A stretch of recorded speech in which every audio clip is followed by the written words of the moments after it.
Assalomu alaykum azizlar. Kecha mana bu niqob va rezina qo'lqopni aynan bugungi video uchun sotib oldim. Nega kunda yeydigan oddiy oziq-ovqat bilan ishlash uchun menga qo'lqop va niqob kerak bo'ldi? Buning javobini bir necha daqiqadan keyin bilib olasiz. Kundalik hayotimizda mog'orlangan oziq-ovqatlarga tez-tez duch kelamiz. Lekin ko'pchiligimiz mog'orning faqat ko'zga ko'ringan qismiga qarab qabul qilamiz. Bugun esa shov-shuvlarsiz kimyo va biologiya qonunlariga tayanib, mog'orlangan mahsulot ichida aslida nimalar sodir bo'lishini birga ko'rib chiqamiz. Ishoning, bu videodan keyin siz mog'orga avvalgidek qaramaysiz. Mog'or o'zi nima? Mog'or mikroskopik zamburug'. Yer yuzida uning 200 mingdan ortiq turi mavjud. Ularning ayrimlari xavfsiz, hatto ba'zilar oziq-ovqat sanoati va tibbiyotda ham foydalaniladi. Boshqa turlari esa oziq-ovqatni buzadi va zaharli moddalar, mikotoksinlar ishlab chiqarish mumkin. U yashil, oq yoki qora bo'lishi mumkin. Lekin tashqi ko'rinishi uning xavfli yoki xavfsiz ekanligini bildirmaydi. Mog'or ko'payishiga issiqlik va namlikning ta'sirini bilish uchun 3 kun oldin bir tajriba qilib ko'rdim. Bir bo'lak nonni selofan paketga soldim, lekin og'zini berkitmadim. Ikkita bir xil banka olib, birini ho'lladim va ho'l salfetka ustiga bir bo'lak non qo'ydim. Banka ustini ho'l salfetka bilan yopdim. 3 kun davomida tez-tez salfetkani namlab turdim. Ikkinchi banka quruq edi, unga ham xuddi shunday non bo'lagi soldim. Quruq salfetka bilan berkitdim. Nonlarni bir xil sharoitda 3 kun saqladim. 3 kundan keyin ko'ring. Paketdagi non biroz mog'orlagan.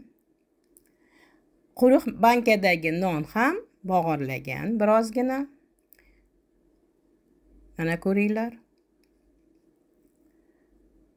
3-chi ho'l bankadagini endi ko'ramiz. Mana 3-chi ho'l bankadagi non butunlay qorayib ketgan. Nam muhitda turgan nonda mog'or qanchalik tez rivojlanganini ko'ryapsizmi? Muzlatkichda turgan tomat pastasida bilinar-bilinmas oq dog'lar bor edi. 3 kun davomida issiqda shu darajada mog'orlab ketdi. Mana bu jem ochilgandan keyin 2 oy muzlatkichda turgan. Endi ustida qandaydir oqish dog'lar paydo bo'lgan. Bu xavfsiz o'zgarishmi yoki mog'orning boshlang'ich bosqichimi? Laboratoriya tahlilsiz aniq aytib bo'lmaydi. Shuning uchun men tavakkal qilmayman. Oziq-ovqat xavfsizligida shubha tug'ilsa, eng to'g'ri qaror uni tashlash. Ba'zilar aytadi, nega jem va murabbolar quyuq-ku, ustini qoshiq bilan olib tashlaymiz va yesa bo'laveradi. Bu fikr juda xavfli fikr. Chunki murabbo qanchalik quyuq bo'lmasin, unda baribir namlik bor. Murabbodagi mog'or ostida xavfli mikotoksin bo'lishi mumkin. U bizga sezilmasdan bankaning eng tagigacha tushib ulguradi. Qayta qaynatish ham uni qutqarmaydi. Mog'orladimi? O'ylamasdan axlatga tashlang. Biz ko'rib turgan dog' bu mog'orning hammasi emas. Bu faqat uning sporalari hosil qilgan tashqi qismi. Asosiy qismi esa mahsulot ichida yashiringan ipsimon tuzilma mitseliyadir. Ko'pchiligimiz nima qilamiz? Nonning mog'orlangan joyini kesib tashlaymiz, jemni yana bir qaynatamiz, tomat pastasini ovqatga ishlataveramiz. Qaynatilgandan keyin mikrob qolmaydi-ku deb o'ylaymiz. Yo'q. Bu yerda asosiy xavf mikrob emas, hatto mog'orning o'zi ham emas. Asosiy xavf u ishlab chiqaradigan mikotoksinlardir.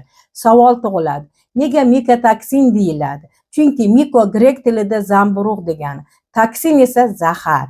Demak, mikotoksin zamburug' ishlab chiqaradigan zahar degani.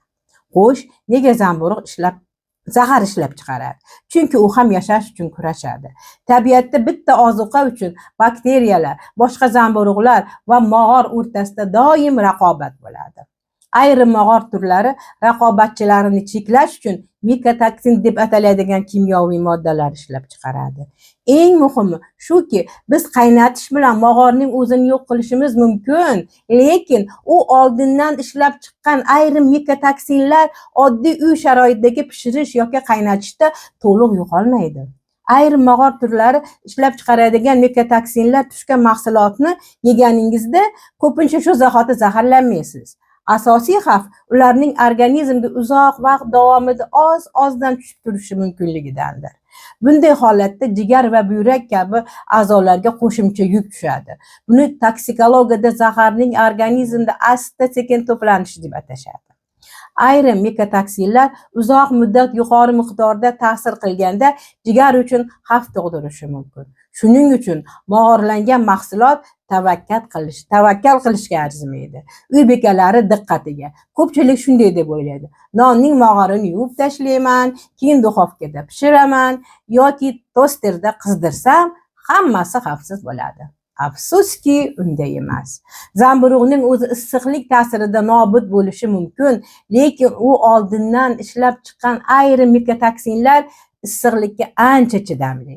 Oddiy uy sharoitidagi qaynatish, toster yoki duxovka ularni har doim ham yo'q qila olmaydi. Shuning uchun mog'orlangan nonni qizdirish yoki qayta pishirish uni xavfsiz qilib qo'ymaydi. Nahotki birozgina mog'or chiqqan barcha mahsulotni axlatga tashlash kerak? Bu savolni menga juda ko'p berishadi. Yo'q, hammasini tashlash shart emas.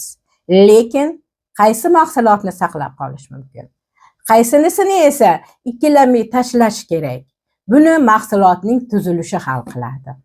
Chunki hamma mahsulot bir xil emas. Shuning uchun men ularni ikki guruhga bo'laman.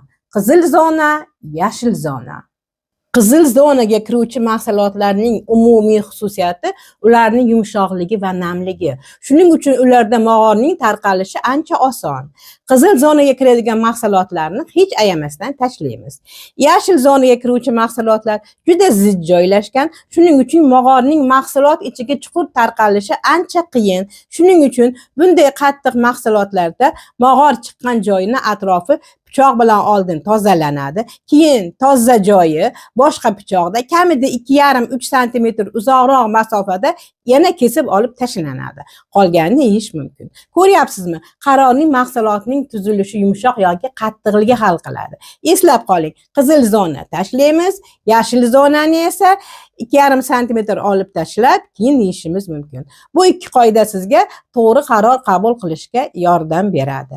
Keling, endi amaliy ishga o'tamiz. Oziq-ovqat mahsulotlarini qizil hamda yashil zonaga bo'lib chiqishni boshlaymiz. Birinchi bo'lib nondan boshlaymiz. Non, bulichka, kekis, barcha non mahsulotlari qizil zonaga o'tadi. Karamdoshlar yashil zonaga, ketchup, tomat pastasi qizil zonaga, qatiq, qaymoq, yogurt qizil zonaga, yumshoq sir ham qizil zonaga o'tadi, qattiq sir esa yashil zonaga. Brinza qizil zonaga, jem, pomidor, barcha murabbo mahsulotlar qizil zonaga, qovoq yashil zonaga, bulg'or qalampiri barchasi yashili ham qizil zonaga, shaftoli, o'rik, olxo'ri bular qizil zonaga, olma yashil zonaga, lavlagi, kartoshka yashil zonaga, sabzi ham yashil zonaga o'tadi, pomidor va hamda bodring qizil zonaga, sosiska ham qizil zonaga o'tadi. Va eng asosiysi, ko'pchilik biroz gullagan nonni ko'rsa puflab tashlab yeyaveradi yoki hidlab ko'radi. Bu odatga butunlay stop deyman. Non ustida mog'orni ko'rsangiz uni aslo hidlamang va puflamang.